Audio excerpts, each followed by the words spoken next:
지난주부터 우리는 사사기를 시작했습니다. 성경에 등장하는 이 정복, 전쟁을 지난주 잠깐 말씀을 드렸지만 오늘날의 현실적인 정치와 결부시키는 것은 굉장히 위험한 사고방식입니다.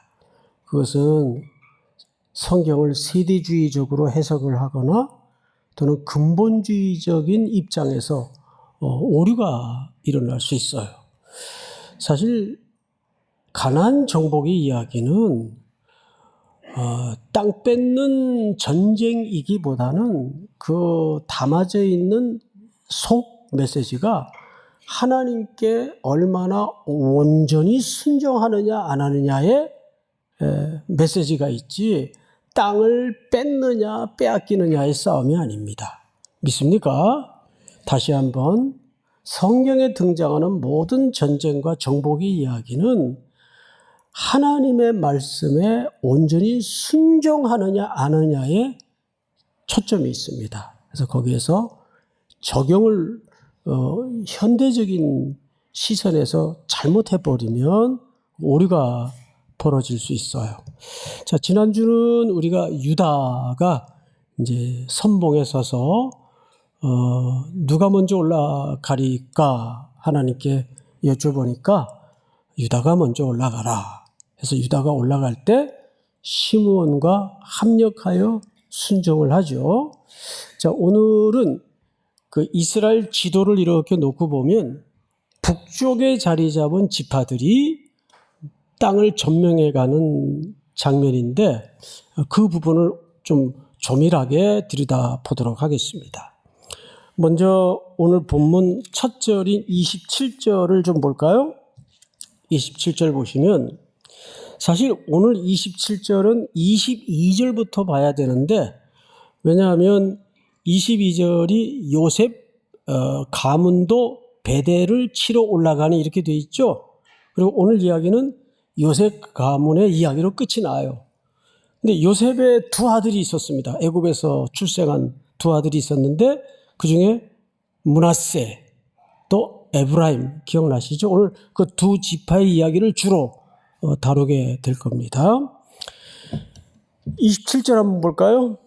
므낫세가 베산과 그에 딸린 마을들의 주민과 다낙과 그에 딸린 마을들의 주민과 돌과 그에 딸린 마을들의 주민과 이블라임암과 그에 딸린 마을들의 주민과 무깃도와 그에 딸린 마을들의 주민들을 쫓아내지 못하매 이렇게 시작이 돼요. 자, 여러분 여기 이제 우리 개역개정의 번역 성경을 보면 쫓아내지 못했다라고 되어 있어요.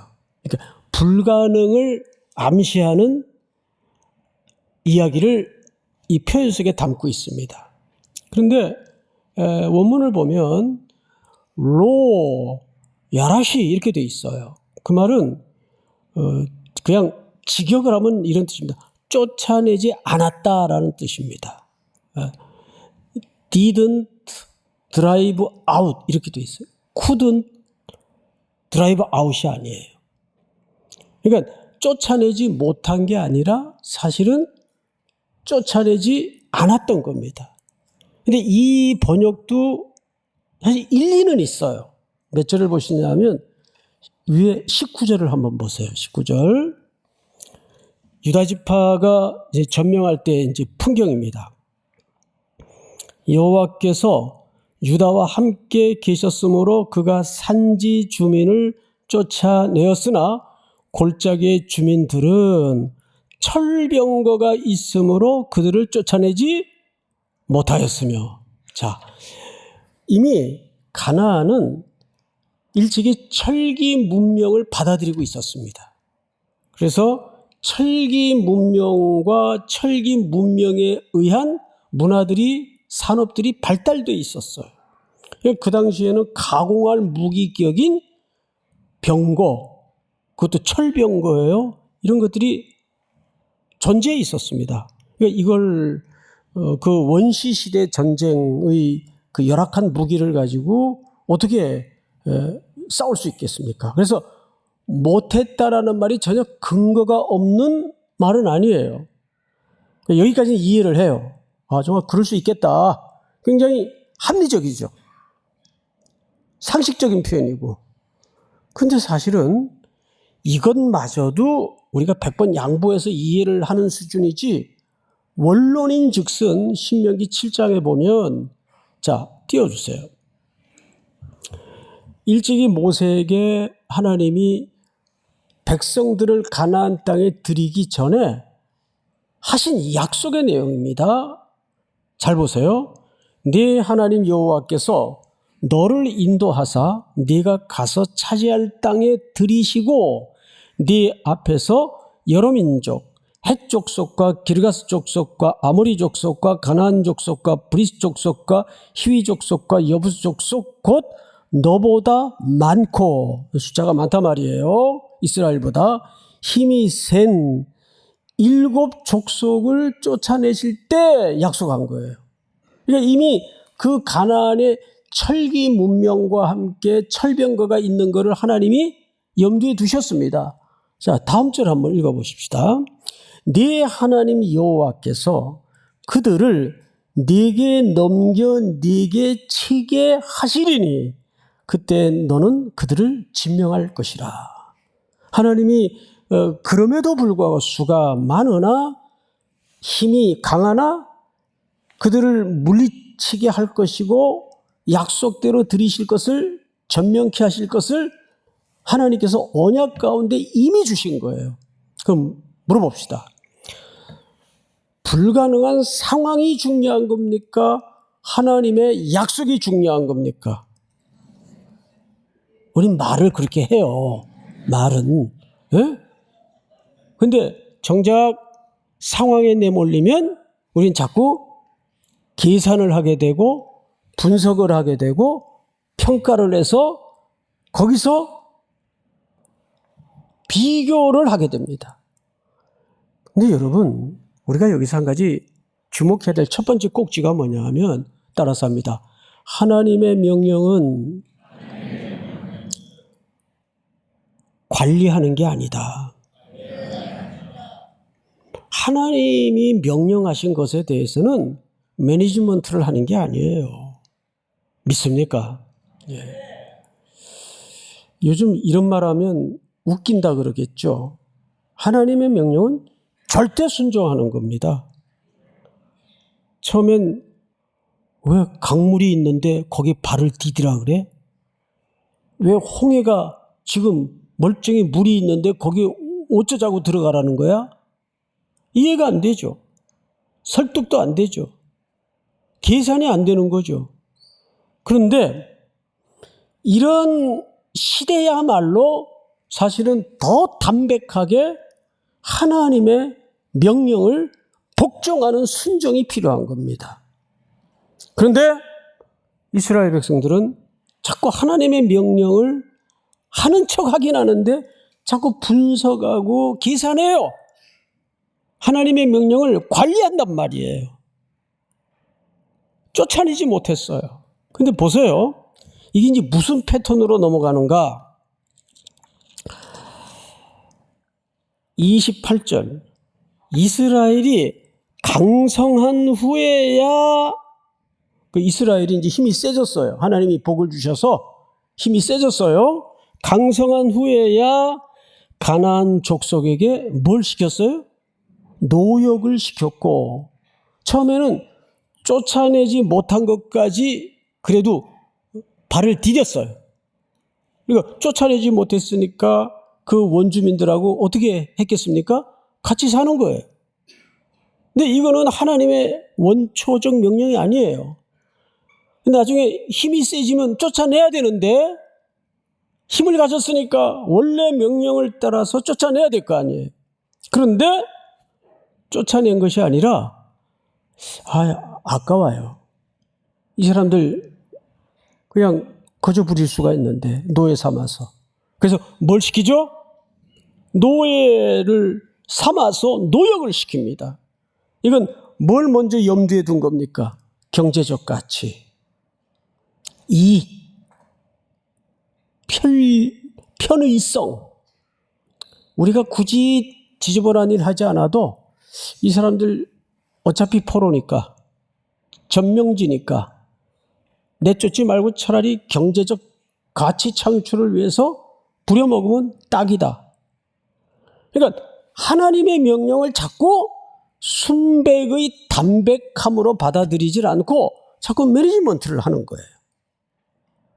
그러니까 여러분, 성경에서 가나안 정복이라는 싸움은 땅을 뺏으라는 말이 아니에요. 하나님의 명령을 얼마나 온전하게 순전히 순종하는가의 싸움이에요. 땅 뺏기 싸움이 아니고. 근데 이런 영역이 오늘 우리 속에도 있단 말이에요. 우리 속에 정복해야 될 가나안이 있어요, 없어요? 아직 많아요. 정복되지 못한 하나님의 명령과 하나님의 질서와 하나님의 가치로 전부 내 안에 가나안의 그 악하고 불순종의 영역을 계속 솎아내고 잘라내고 제거해야 되는 진짜 싸움이 영적으로 내 안에 있단 말이죠. 이런 가나안 정복이라는 것은 이런 시시콜콜하고 사소한 문제에서부터 내 안의 것들을 솎아내는 싸움이에요. 적이 따로 있는 게 아니고 쫓아내지 못했어요. 아니, 정확히 얘기하면 쫓아내지 않았어요. 왜? 이익과 편리성, 경제적 가치 때문에. 이것이 또 하나의 현대판 우상인 거 아세요? 사실은 현대판 우상이에요. 얼마 전에 어느 통신사 칩 한번 털려가지고 온 국민이 난리가 났댔죠. 그러니까 너무 이 디지털화돼 가는 게 점점점 무서워요. 요만한 스마트폰 안에 그거 한번 털리면 내 인생 전체가 다 털리는 거예요. 그거 하나에. 또 그거를 악용하고. 조금 삶이라는 것은 한 템포, 반 템포 느리게 가는 게 오히려 유익될 때가 훨씬 많습니다. 그런 문명의 이익이 디지털화되는 세상을 통해서 요즘은 디지털을 넘어서 또 AI, 생성형 AI 시대를 우리가 마주하고 있지 않습니까? 점점 우리는 생각할 필요가 없는 그런 디지털에 종속되거나 노예가 되고 있어요. 노예가. 그러니까 편의성, 편리성, 이익 이런 것들이 보이지 않는 현대판 우상이 돼 있단 말이에요. 자, 성경을 마저 한번 우리가 좀 볼까요? 이제 29절부터 또 므낫세의 형제인 에브라임이 등장을 하는데 에브라임이 게셀에 거주하는 가나안 족속을 쫓아내지 못하며 가나안 족속이 게셀에서 그들 중에 또 뭐하고 있죠? 거주하게 됩니다. 30절 다 같이 시작. 스불론은 기드론 주민과 나알롤 주민을 쫓아내지 못하였으므로 가나안 족속이 그들 중에 거주하면서 노역을 하였더라. 노역을 하였더라. 패턴이 똑같죠? 자, 사사기 지금 전명의 역사 속에서 패턴은 세 꼭지점으로 반복이 됩니다. 쫓아내지 못했다, 거주하였다, 노역을 시켰다. 그러니까 사실은 들키고 싶지 않은 진짜 동기는 쫓아내지 않은 겁니다. 쫓아내지 못한 게 아니라 이 패턴이 반복이 돼요. 또 볼까요? 31절 악셀이 악고 주민과 시돈 주민과 알랍과 악십과 헬바와 아빅과 르홉 주민을 쫓아내지 못하고 아셀 족속이 그 땅의 주민 가나안 족속 가운데 거주하였으니 이는 그들을 쫓아내지 못함이었더라. 납달리는 베세메스 주민과 베다낫 주민을 쫓아내지 못하고 그 땅의 주민 가나안 족속 가운데 거주하였으나 베세메스와 베다낫 주민들이 그들에게 또 뭐 했어요? 노역하였더라. 계속 이스라엘 백성들은 하나님의 명령을 지키는 듯 보이는데 그들과 타협하고 그들을 자기들의 생활 속에 편리한 도구로 노역을 시키는 거예요. 여러분, 이것은 하나님이 이들에게 원래적으로 명령한 명령의 그림이 아니었습니다. 아까 읽다만 신명기 7장을 한번 다시 띄워주실까요? 3절부터 보겠습니다. 또 그들과 혼인하지도 말지니 네 딸을 그들의 아들에게 주지 말 것이요 그들의 딸도 네 며느리로 삼지 말 것은 4절 다 같이 시작. 그가 내 아들을 유혹하여 그가 여호와를 떠나고 다른 신들을 섬기게 함으로 여호와께서 너희에게 진노하사 갑자기 너희를 멸하실 것임이니라. 5절 오직 너희가 시작. 오직 너희가 그들에게 행할 것은 이러하니 그들의 제단을 헐며 주상을 깨뜨리며 아세라 목상을 찍으며 조각한 우상들을 불사를 것이니라. 여러분, 가나안이라는 공간은 진공 상태에서 들여보내는 공간이 아니에요.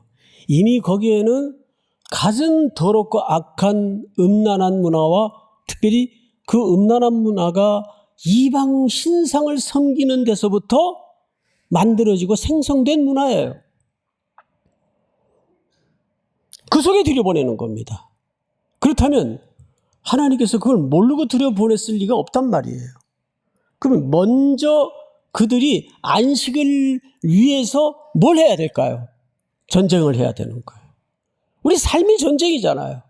매일매일 우리는 전투를 하는 게 아니에요. 전쟁을 하는 거예요. 전쟁은 궁극의 적이 있단 말이죠. 어둠의 권세 잡은 자의 나라와 영역이 있단 말이에요. 그것과 매일 우리는 전쟁을 하는 겁니다. 근데 그 전쟁을 해가는 과정에서 하나님이 우리에게 연단시키고 우리에게 훈련시키고자 하는 초점은 하나예요. 그의 백성으로 만들어가는 게 목적입니다. 그래서 여러분, 이렇게 반복된 불순종의 패턴에 대해서 성경 자체는 뭐라고 평가하고 있는가? 우리 2장, 사사기 2장 2절 3절을 한번 볼까요? 너희는 이 땅의 주민과 언약을 맺지 말며 그들의 제단들을 헐라하였거늘 너희가 내 목소리를 듣지 아니하였으니 어찌하여 그리하였느냐? 3절 다 같이 시작. 그러므로 내가 또 말하기를 내가 그들을 너희 앞에서 쫓아내지 아니하리니 그들이 너희 옆구리에 가시가 될 것이며 그들의 신들이 너희에게 올무가 되리라 하였노라. 그들이 나중에는 자기들이 편리와 이익을 위해서 남겨두었던 그것들에 의해서 올무가 되겠대, 올무. 자, 그 실증적 결과를 한번 볼까요? 1장 몇 절을 보시냐 하면 34절. 아모리 족속이 단 자손을 산지로 몰아놓고 골짜기에 내려오기를 용납하지 아니하였으며, 자, 나중에 아모리 족속은 가나안 원주민의 대표 중에 하나입니다. 그 아모리 족속이 단 지파를 내려오지도 못하게 저 골짜기로 밀어 넣었어. 그리고 너희들 이 이상은 내려오지 마. 나중에는 그 원주민들 남겨놓은 진멸되지 아니한 불순종 아니한 결과에 의해서 그들이 컨트롤되고 핸들링되는 걸 볼 수가 있습니다. 결국은 이렇게 된 거죠. 하나의 맥락을 따라서 키워드를 정리해 보면 쫓아내지 못했다. 타협, 노역, 함께 거주함. 그러니까 서로 좋죠. 그런데 나중에는 그 타협의 결과들이 이 하나님의 백성들을 올무로 만들고 올가매는 결과를 빚어요. 그래서 역사가 무서운 겁니다. 갈라디아서의 제일 무서운 표현이 무엇으로 심든지 그대로 거두리라. 그 말씀을 기억하셔야 됩니다. 마지막에 우리가 하나 더 볼까요? 35절을 보시면 결심하고 헤레스산과 아얄론과 살빔에 거주하였더니 요셉의 가문의 힘이 강성하며, 요셉의 가문은 므낫세 에브라임 지파는 점점 힘이 더 좋아져요. 강성하며, 그 다음에 잘 보세요. 아모리 족속이 마침내는 뭘 하였어요? 강성해지면, 점점 강성해졌으면 정작 원래 하나님의 명령대로 어떻게 써야 옳았습니까? 걷어내고 잘라내고 솎아내야 옳았습니다. 그 악한 문화에 익숙해 있는 사람들을, 그 문화를 제거해야 옳았습니다. 강성해졌는데, 그러니까 결국은 그들은 결국 하나님이 주신 은혜를 자기들의 개인적인 이익과 경제적인 가치를 확보하는 데만 하나님을 수단화한 겁니다. 우상숭배가 다른 게 우상숭배예요? 대상을 수단하는 게 우상숭배입니다. 결국 그들은 하나님이 자기 삶의 전부가 아니라 하나님을 수단화해버리는 거예요. 그러면 오늘날 우리의 신앙의 영역에는 그런 영역이, 그런 부분이 전혀 없을까요? 많습니다. 많습니다, 여러분. 그러면 여기서 우리가 사사기 전체의 목적을 한번 봐야 돼요. 하나님은 과연 인간의 이런 악한 죄악들의 열전인 사사기를 진짜 기록한 목적이 뭘까요? 자, 사사기 끝에 백성들 마음속에 어떤 요구가 일어나기 시작하죠? 왕을 요구해요. 우리에게도 왕을 주시옵소서 해서 당시 선지자였던, 제사장이었던 사무엘에게 왕을 허락할 것을 요구합니다. 그래서 세운 첫 왕이 중후장대하고 크기로 규모로 말하자면 어디에 내놔도 꿀리지 않을 스펙 좋은 사울을 택했어요. 그에게 무슨 해답이 뾰족한 수가 있었던가요? 사사기 이후에 그래서 시작된 역사가 열왕의 역사입니다. 유다든 북이스라엘이든 많은 왕들이 뜨거지고 했지만 거기에 왕들이 백성들을 어떻게 했습니까? 갖은 고역과 노동과 세금 부담과 혹독한 불임에 백성들은 점점 피폐해지고 지쳐갔습니다. 열왕의 역사는 왕들의 역사를 기록한 단순한 차원이 아니라 여기에 진정한 왕이 없다. 그래서 백성들의 마음속에 또 어디로 모아지도록 성경은 인도합니까? 왕 중에 왕은 누구신가? King of Kings. 하나님의 일은 그렇게 하는 겁니다. 근데 우리는 너무 요즘 상식을 따라서 애둘러 가요. 아니에요. 그럴 필요 없어요. 그래서 오늘 결론은 세 가지입니다. 첫째, 하나님의 명령은 매니지먼트를 하는 게 아니다. 계산하는 거 아니다. 믿습니까? 두 번째, 편리함. 이익, 편의, 현대판 보이지 않는 우상입니다. 마지막 세 번째는 불순종에는 다 이유가 있어요. 그 이유를 다 걷어내고 이것이 주님의 명령이라면 뚜벅뚜벅 감당하며 걸어갈 때 하나님의 얼굴을 만나는 믿음의 역사의 행전이 여러분들을 통해 이어지기를 주의 이름으로 축복합니다.